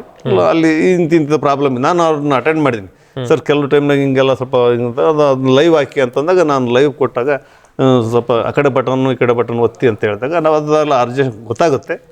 ಈಸಿ ಇದೆ, ಮಾಡ್ಕೋಬೋದು, ನಾವೇ ಮಾಡ್ಕೋಬೋದು. ಒಂದ್ಸತಿ ತೋರಿಸ್ಬಿಟ್ರೆ ಮಾಡ್ಕೋಬೋದು, ಏನು ತೊಂದರೆ. ಈಗ ಆಪರೇಟ್ ಮಾಡ್ಲಿಕ್ಕೆ ಎಷ್ಟು ಜನ ಸಾಕು ಸರ್? ಸರ್ ಈಗ ಆಪರೇಟ್ ಮಾಡೋದಾದ್ರೆ ಬಾಯಲ್ ಅಂಡ್ ಡ್ರೈಯರ್ನಗಳಿಂದ ಅಡಿಕೆ ಒಬ್ಬರೇ ತಗೋಬೋದು. ಅದೇ ಒಂದು ಪುಟ್ಟಿ ತಗೊಂಡು ಇದಕ್ಕೆ ಹಾಕ್ಯಂತ ಹೋಗ್ಬೋದು, ಒಬ್ಬರನ್ನೇ ಮಾಡ್ಬೋದು. ಹೊರತು ಕೆಲಸ ಹಾಕಿದ್ಮೇಲೆ ನಾನು ಮಾಡ್ತೀನಿ ನನಗೆ ಒಬ್ಬಗೆ ಸಾಕು ಸರ್. ಆಮೇಲೆ ನೀವು 1 ಟೈಮ್ ಇದರಲ್ಲಿ ಹಾಕಿ ಡ್ರೈ ಮಾಡಿ ನಿಮ್ಮ ಬಾಗಿಲನ್ನು ಕ್ಲೋಸ್ ಮಾಡಿದ್ರಿ ಅಂತಂದ್ರೆ ಅದನ್ನ ನೀವು 5 hours ಹಂಗೆ ಬಿಟ್ಬಿಡೋದು ಅಥವಾ ಮತ್ತೆ ಇನ್ನೇನಾದ್ರೂ ಶೇಕ್ ಮಾಡೋದು ಆ ಥರದ್ದು ಏನಿಲ್ಲ? ಶೇಕ್ ಮಾಡ್ಬೋದು ಅಂತ ಅದಂದ್ರೆ ಹಾಕಿದಾಗ ಒಳಗಡೆ ದಪ್ಪ ಲೇಯರ್ ಬರೋದಿಲ್ವಾ? ಬರುತ್ತೆ ಅದನ್ನು ನಾನು ಹತ್ರ ಡಿಸ್ಕಸ್ ಮಾಡಿದೆ ಸರ್. ಇದಕ್ಕೆ ಸ್ವಲ್ಪ ಒಂದು ರೊಟೇಷನ್ ಸಿಸ್ಟಮ್ ಮಾಡಿದ್ರೆ ಕೆಳಗದ ಮೇಗಳು ಕೆಳಕ್ಕೆ ಆಗಿದ್ರೆ ಅಡಿಕೆ ಇನ್ನೂ ತುಂಬ ಚೆನ್ನಾಗಿ ಒಣಗೋದು ಅಂತಂತ ಅದಕ್ಕೆ ಅವರೊಂದು ಮಾಹಿತಿ ಕೊಟ್ಟಿರಲಿಲ್ಲ. ರೊಟೇಷನ್ ಸಿಸ್ಟಮ್ ಮಾಡಿದ್ರೆ ಯಾಕಂದ್ರೆ ನಾವು ಈಗ ಇಲ್ಲಿ ಹಾಕ್ಬೇಕಾಗಿದ್ರೆ ನೋಡಿದ್ವಿ ಒಂದೊಂದು ಬುಟ್ಟಿ 2 ಬುಟ್ಟಿ ಅಷ್ಟು ನೀವು 5 ಕ್ವಿಂಟಲ್ ಕೆಪಾಸಿಟಿ ಅವ್ರಿಗೆ ಹಾಕದಂಗೆ 1 ಅಡಿ ತನಕ 1 ಅಡಿ ತನಕ ಬಿದ್ದು ಬಿಡುತ್ತೆ. ಅದರಲ್ಲಿ ಮೇಗಳದ್ದು ಬೇಗ ಒಣಗುತ್ತೆ, ಕೆಳಗದು ಒಣಗಲ್ಲ. ಆದ್ರೂ ಅದ್ರ ಪ್ರಕಾರ ನೀವು ಹೇಳೋ ಪ್ರಕಾರ ಇದೆ. ಬಟ್ ಏನಾಗುತ್ತೆ ಅಂತಂದ್ರೆ ಈ ಅದ್ರ ರೊಟೇಷನ್ ಸಿಸ್ಟಮ್ ಮಾಡಕ್ಕೆ ಅಂತ ಹೋದಾಗ ಅಲ್ಲಿ 2 ಮಿಷಿನ್ ರೊಟೇಷನ್ ಸಿಸ್ಟಮ್ ಮಾಡಿದ್ರಲ್ಲಿ ಫೇಲ್ಯೂರ್ ಆಯ್ತು. ಅಲ್ಲಿ ಏನಾಯ್ತು ಅಂದ್ರೆ ಅಡಿಕೆ ಸಾವ್ಕಲಾಯ್ತು, ಅಡಿಕೆ ವೇಸ್ಟ್ ಆಯ್ತು, ಅದ್ರ ಮೇಗಳದೆಲ್ಲ ರ್ಯಾಪರ್ ಕಿತ್ಕೋಣ ಅಂತ ಕಡಿಮೆ ಬಂತು ನಿಮ್ಗೆ, ಅವ್ರಿಗೆ ಎಲ್ಲ ಗೊತ್ತಾಯ್ತಾ. ಅದು ಮಾಡಿದ್ರೆ ವೇಸ್ಟ್ ಆಗುತ್ತೆ, ಹಂಗೆ ಮಾಡೋದು ಬೇಡ. ಅದನ್ನೇ ಬೇಕಾದ್ರೆ ಇನ್ನೊಂದ್ಸತಿ ಹಂಗೇಂದ್ರೆ ಅದು ಇದಾಗಲಿಲ್ಲ ಅಂದ್ರೆ ಕೆಳಕ್ಕೆ ಬಿಟ್ಕೊಂಡು 1 hour ಗಾಳಿ ಬಿಟ್ಟು ಮತ್ತೆ ಪುನಃ ಇನ್ನೊಂದು 5 ಗಂಟೆ ಹಾಕಿದ್ರೆ 10 hours ಫುಲ್ ಡ್ರೈ ಆಗುತ್ತೆ. ಅದನ್ನ ನಾನು ಮಾಡಿದ್ದೀನಿ. ಅವ್ರಿಗೆ ಗೊತ್ತಿಲ್ಲದಂಗೂ ನಾನೇ ಮಾಡಿ ಅದ್ರ ಬಗ್ಗೆ ಅವ್ರಿಗೆ ಮಾಹಿತಿ ಕೊಟ್ಟಿದ್ದೀನಿ. ಸರ್ ಹಂಗೆ ಮಾಡೋದಕ್ಕಿಂತ ಈ ಸಿಸ್ಟಮ್ ಸರಿ ಇದೆ ಸರ್, ನಿಮ್ಮ ರೊಟೇಷನ್ ಸಿಸ್ಟಮಲ್ಲಿ ಅಡಿಕೆ ಲಾಸ್ ಆಗ್ತಿತ್ತು, ಬಟ್ ನೀವು ಅದನ್ನು ಬಿಟ್ಟಿರೋದ್ರಿಂದ ಈ ಪುನಃ ಕೆಳಕ್ಕೆ ಅಡಿಕೆ ಬಿಟ್ಟು ಮತ್ತೆ ತುಂಬಿ ಮತ್ತೆ ಮೇಲೆ ಹಾಕಿರಿ, ಅಡಿಗಳು ಮೇಕಾಗುತ್ತೆ, ಮೇಗಳು ಅಡಿಕೆ ಆಗುತ್ತೆ, ಅವಾಗ ಮತ್ತೆ ಒಣಗುತ್ತೆ. ಸರ್ ಇದರಲ್ಲಿ ಏನಿದೆ ಅಂತಂದ್ರೆ ಸ್ವಲ್ಪ ಹೆವಿ ಆದಾಗ ಒಬ್ರು ಇಟ್ಕೊಳಕ್ಕಾಗಲ್ಲ. ಅದಕ್ಕೆ ಅವ್ರಿಗೆ ಏನು ಮಾಡಿದ್ದೀನಿ ಅಂದರೆ ಆ ಸಿಸ್ಟಮಲ್ಲಿ ಕೆಳಗೆ ಡೋರ್ನ ಸ್ವಲ್ಪ ಓಪನ್ ಮಾಡ್ಕೊಡಿ ಸರ್ ಅಂತ ರಿಕ್ವೆಸ್ಟ್ ಮಾಡ್ಕೊಂಡಿದ್ದೀನಿ. ಅದನ್ನ ಮಾಡ್ತೀನಿ ಈ ಸದ್ಯಕ್ಕೆ, ಸ್ವಲ್ಪ ಇದು ಮಾಡ್ತೀರಿ ಅಂತೇಳಿ ನಮಗೆ ಅವಕಾಶ ಮಾಡಿಕೊಟ್ಟಿದ್ದಾರೆ. ಯಾಕೆಂದ್ರೆ ಅದಾದ್ರೆ ಈಸಿ ಆಗುತ್ತೆ. ಕೆಳಗೆ ಪುಟ್ಟಿ ಇಟ್ಟು ಜಸ್ಟ್ ಡೋರ್ ಹಿಂಗೆ ಹೇಳಿದ್ರೆ ಅಡಿಕೆ ಬರುತ್ತೆ, ಅವಾಗ ಈಸಿ ಆಗುತ್ತೆ. ಇಲ್ಲಾಂದ್ರೆ ಒಬ್ರು ಇಟ್ಕೊಳಕ್ಕಾಗಲ್ಲ ಸರ್. ವೇಟ್ ತುಂಬ ವೇಟ್ ಆಗುತ್ತೆ, ಭಾಳ ಆಗುತ್ತೆ. ಯಾಕೆಂದ್ರೆ 5 ಕ್ವಿಂಟಲ್ ಅಡಿಕೆಗೆ ಒಂದೊಂದು ಬಾಕ್ಸಲ್ಲಿ 1 ಕ್ವಿಂಟಲ್ ಲೆಕ್ಕಾಚಾರಕ್ಕೆ ಆಗುತ್ತೆ. 1 ಕ್ವಿಂಟಲ್ ಇಟ್ಕೊಳಕ್ ಆಗೋದಿಲ್ಲ. ಅವಾಗ ಸ್ವಲ್ಪ ಎಫೆಕ್ಟ್ ಆಗುತ್ತೆ. ಅದರಿಂದ ಸ್ವಲ್ಪ ಒಂದು ಲಾಕ್ ಮಾಡಿಕೊಡಿ ಸರ್ ಅಂತ ರಿಕ್ವೆಸ್ಟ್ ಮಾಡ್ಕೊಂಡಿದ್ದೀನಿ. ಈಗ ನೀವು 5 ಕ್ವಿಂಟಲ್ ಅಲ್ಲಿ ಬಾಯ್ಲ್ ಆಗಿರುವಂತ ಅಡಿಕೆನ ಅರ್ಧ ಅಥವಾ ಅರ್ಧ 60% ಡ್ರೈ ಆಗಿರೋ ಅಡಿಕೆ ಇಲ್ಲಿ ಹಾಕಿದ್ರೆ ಇಲ್ಲಿ ನಿಮ್ಗೆ ಟೋಟಲ್ ಎಷ್ಟು ಕ್ವಿಂಟಲ್ ಸಿಗುತ್ತೆ ಅದು? ಅವಾಗ ಸರ್ 280 ಲಾಸ್ಟ್ ಆಗುತ್ತೆ. 280 ಲಾಸ್ಟ್. 5 ಕ್ವಿಂಟಲ್ 5 ಕ್ವಿಂಟಲ್ ಅಡಿಕೆಗೆ 280 ಲಾಸ್ಟ್. ಸರ್ ನೋಡಿ ಸರ್, ಗೋಡನಲ್ಲೇ ಇಟ್ಕೊಳ್ಬೋದು ಸರ್. ನಮ್ಮ ಗೋಡನಲ್ಲೇ ಮಾಡ್ಕೊಂಡು. ಸೈಜ್ ಎಷ್ಟು ಬೇಕು ಸರ್ ಇದು ಇಡಕ್ಕೆ? ಸರ್ 4 ಉದ್ದ 6 ಅಡಿ ಬರುತ್ತೆ, ಅಲ್ಲಿ ಅಗಲ 6 ಅಡಿನ ಬರುತ್ತೆ, 6 ಅಡಿ 7-8 ಅಡಿನ ಬರ್ತಾನೆ ಕಾಣುತ್ತೆ. ಬಟ್ ಹಿಂಗೊಂದು 4 ಅಡಿ ಸಾಕು ಸರ್. ಸ್ಪೇಸ್ ಸರ್ ಕಡಿಮೆ ಸ್ಪೇಸ್ ಅಲ್ಲಿ ಡ್ರೈ ಮಾಡ್ಬೋದು, ಏನು ತೊಂದರೆ ಇಲ್ಲ. 2 ಲಕ್ಷ ರೂಪಾಯಿ ಇದಕ್ಕೇನು ಸರ್ ಅದೇನು ದೊಡ್ಡ ವರ್ತ್ ಏನಿಲ್ಲ, ಇದೇನು ಲಾಸ್ ಏನಿಲ್ಲ ಸರ್. ಲಾಸ್ ಎಲ್ಲ ಕೊಡ್ಬೋದು. ಬಟ್ ನಮಗೆ ಇವತ್ತು ನಾನು ಆಲ್ರೆಡಿ ವಾತಾವರಣ ಕೋಲ್ಡ್ ಇದ್ದಾಗ ನಮ್ಮ ಹತ್ರ ಬಂದು ಬಾಡಿಗೆ ಹಾಕೊಂಡು ಹೋದ್ರು. ನಿಮ್ಮ ಹತ್ರ ಬಾಡಿಗೆ ಬಂದು ಹಾಕೊಂಡು ಹೋದ್ರು. ಅಂದ್ರೆ ಬಾಡಿಗೆ ಇಟ್ಟಿಲ್ಲ, ಬಟ್ ನನಗೆ ಓನ್ ಪರ್ಪಸ್ಗೆ ಇಟ್ಟಿರೋದು. ಅನಿವಾರ್ಯ ಪ್ರಸಂಗ ಯಾರ್ದು ಇಲ್ಲ, ಎಕ್ವಿಪ್ಮೆಂಟ್ ಇಲ್ಲ ಅಂತಂದ ಬಂದು ಕೇಳಿದೆ ರಿಕ್ವೆಸ್ಟೆಡ್ಗೆ ಅಂತೇಳಿ ಒಂದು ಸತಿಗೆ 5 ಗಂಟೆ ಹಾಕಿ ಕೊಟ್ಟೋದಕ್ಕೆ 3,000 ರೂಪಾಯಿ ತಗೊಂಡಿದ್ದೀನಿ. ನಂದೆಲ್ಲ ಆಲ್ಮೋಸ್ಟ್ ಅಲ್ಲೇ ಒಂದು 50% ದುಡ್ಡು ಬಂದುಬಿಟ್ಟಿದೆ ಅದು ಅದರಲ್ಲಿ ಬಾಡಿಗೆಯಲ್ಲಿ. ಓಕೆ ಸರ್, ಇಷ್ಟೊತ್ತು ನಮಗೆ ಈ ಯೂನಿವರ್ಸಲ್ ಡ್ರೈಯರ್ ಬಗ್ಗೆ ತಾವು ಸಾಕಷ್ಟು ಮಾಹಿತಿಯನ್ನು ಕೊಟ್ಟರೆ, ಮತ್ತು ಅದಕ್ಕಿಂತ ಹೆಚ್ಚಾಗಿ ನಿಮ್ಮ ಅನುಭವ ಏನಿದೆ ಅದನ್ನು ನೀವು ನಮಗೆ ಇದರಲ್ಲಿ ತಿಳಿಸ್ಕೊಟ್ರಿ. ಇದೆಲ್ಲದರ ಉಪಯೋಗವನ್ನು ನಮ್ಮ ರೈತರು ಕೂಡ ಮಾಡಿಕೊಳ್ಳಿ ಅಂತ ಹೇಳ್ತಾ ಇಷ್ಟೊಂದು ಮಾಹಿತಿಯನ್ನು ಕೊಟ್ಟಿದ್ದಕ್ಕಾಗಿ ನಿಮಗೆ ನಮ್ಮ ವಾಹಿನಿಯ ಕಡೆಯಿಂದ ಹಾಗೂ ನಮ್ಮೆಲ್ಲ ವೀಕ್ಷಕರ ಕಡೆಯಿಂದ ಧನ್ಯವಾದಗಳು. ಸರಿ ಸರ್, ತುಂಬ ಒಳ್ಳೆಯದು. ವೀಕ್ಷಕರ, ಇಷ್ಟೊತ್ತು ನಮಗೆ ಶ್ರೀ ರಘು ಅವರು ಈ ಯೂನಿವರ್ಸಲ್ ಡ್ರೈಯರ್ನ ತಾಂತ್ರಿಕ ಮಾಹಿತಿಯನ್ನು ಕೊಟ್ಟರು. ಹಾಗೆಯೇ ಇದನ್ನು ಹೇಗೆ ಬಳಕೆ ಮಾಡಬಹುದು, ಯಾವೆಲ್ಲ ಬೆಳೆಗಳಲ್ಲಿ ಇದನ್ನು ಉಪಯೋಗಿಸಬಹುದು, ಇದರಿಂದ ರೈತರಿಗೆ ಏನೆಲ್ಲ ಪ್ರಯೋಜನಗಳಾಗ್ತಾ ಇದೆ, ಇದರ ಬೆಲೆ ಎಷ್ಟು, ಇದರ ವಾರ್ಷಿಕವಾಗಿ ಇದನ್ನು ಮೇಂಟೈನ್ ಮಾಡೋದು ಅಂತಾದರೆ ಇದಕ್ಕೆ ಎಷ್ಟೆಲ್ಲ ಏನೆಲ್ಲ ಖರ್ಚುಗಳು ಬರ್ತವೆ ಅನ್ನೋ ಮಾಹಿತಿಯನ್ನು ತಿಳಿಸಿದರು. ಹಾಗೆ ರೈತರಾದಂಥ ಶ್ರೀ ಬಾಬು ಅವರು ಕೂಡ ನಮಗೆ ಇದರ ಬಳಕೆಯಿಂದ ಒಳ್ಳೆ ಪ್ರಯೋಜನಕಾರಿಯಾಗಿದೆ. ಜೊತೆಗೆ ನಮಗೆ 6 ದಿವಸ 8 ದಿವಸ ಒಣಗಿಸ್ಬೇಕಾದಂಥ ಅಡಿಕೆ ಕೇವಲ ಒಂದು 3 ರಿಂದ 4 ದಿವಸದಲ್ಲಿ ಬೇಯಿಸಿ ಒಣಗಿಸಿ ನಾವು ಮೂಟೆಯನ್ನು ತುಂಬಬಹುದು. ಇದರಿಂದ ಬಹಳ ಉಪಯೋಗ ಆಗ್ತಾ ಇದೆ ರೈತರಿಗೆ ಅಂತ ಮಾಹಿತಿಯನ್ನು ಕೊಟ್ಟರು. ತಮಗೂ ಕೂಡ ಈ ಒಂದು ಕಾರ್ಯಕ್ರಮದಿಂದ ಒಳ್ಳೆ ಮಾಹಿತಿ ಕೂಡ ಸಿಕ್ತು ಅಂತ ಭಾವಿಸ್ತೀವಿ. ಯಾರಿಗೆ ಈ ಎಲ್ಲ ಅಡಿಕೆಯ ಬೇಯಿಸುವ ಮತ್ತು ಒಣಗಿಸುವ ಯಂತ್ರ ಆಗಿರಬಹುದು ಅಥವಾ ಈ ಯೂನಿವರ್ಸಲ್ ಡ್ರೈಯರ್ ಆಗಿರ್ಬೋದು, ಇದು ಬೇಕು ಅಂತಾದರೆ ಶ್ರೀ ರಘು ಅವರನ್ನು ಸಂಪರ್ಕ ಮಾಡಿದರೆ ಅವರು ನಿಮಗೆ ಈ ಯಂತ್ರಗಳನ್ನು ತಮಗೆ ಒದಗಿಸ್ತಾರೆ ಅನ್ನೋ ಎಲ್ಲ ಮಾಹಿತಿಯನ್ನು ನಾವು ಕೂಡ ನಿಮಗೆ ತಿಳಿಸ್ತಾ ಇವತ್ತಿನ ಕಂತಿನಲ್ಲಿ ಇಷ್ಟೊಂದು ಮಾಹಿತಿಯನ್ನು ಕೊಟ್ಟಂತಹ ಶ್ರೀ ರಘು ಅವರಿಗೆ ಹಾಗೂ ಬಾಬು ಅವರಿಗೆ ಧನ್ಯವಾದಗಳನ್ನು ಅರ್ಪಿಸ್ತಾ ಇವತ್ತಿನ ಸಂಚಿಕೆಯನ್ನು ಇಲ್ಲಿಗೆ ಮುಗಿಸ್ತಾ ಇದ್ದೀವಿ. ನಮಸ್ಕಾರ.